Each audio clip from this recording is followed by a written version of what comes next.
Okay, this is a K&S 4523 wedge bonder. And what I'll do is we have an area light here. By using the switch here, I'll turn the light on. You can see we have our temperature controller set at 150. You see your work holder. It's got the rotary top. This is your chessman here. You can move the stage, position your work. Looking over here on the right hand side, we have a high reset level. It's on low now, and if you were to put it to high, you can see that the head lifts up and it allows you to move your work underneath the head. We'll keep it on low for now. While we're here, I'll just explain. We have a reset here. You can always reset your machine. Setup, that's explained in the manual that you receive. You have your tear here, that's part of the pull of the wire after the second bond. And you have a semi-automatic and manual Z mode.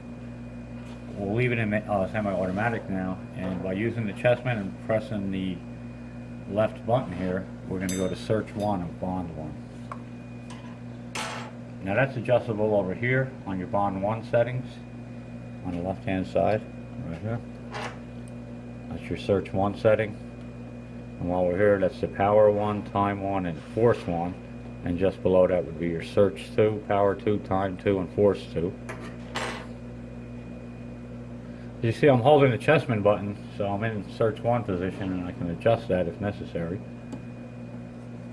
And you can see the head rising. And I'll go ahead and make bond 1 by releasing the chessman button.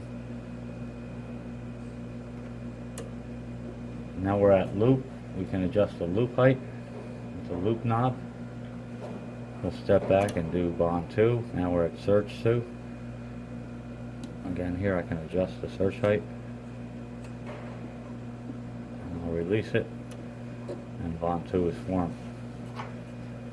Just want to explain here, we have a 1/2 inch spool of gold wire. This 1 mil gold. It's fed through the transducer. We have our clamps sitting behind here. So you can position them back if you need to. Feed the wire through the wedge tool. That's your wedge tool right here. And we do have a clamp switch here. You can open and close the clamps.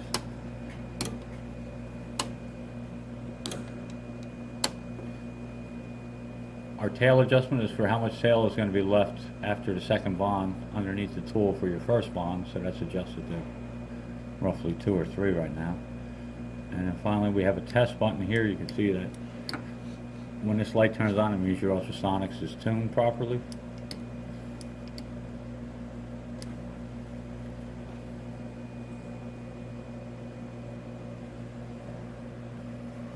Alright, we'll do a couple of more semi-automatic bonds. So I'm at search 1, bond 1, now I'm at loop. I'll step back, search 2.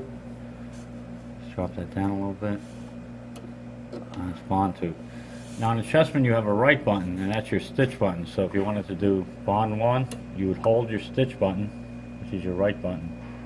Step back, search 2, and you can see the wire's not broke. So I did a stitch bond there.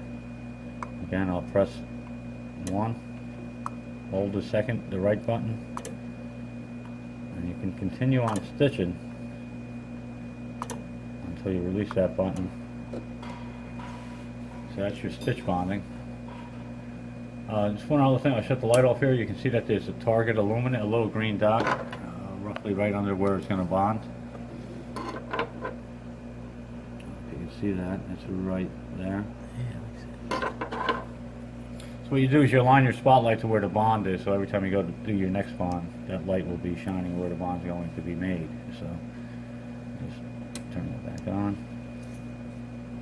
And do a couple more bonds. Search 1. We're at loop. Step back. Bond 2. Now finally you got your manual Z operation, so I'll switch the to manual Z.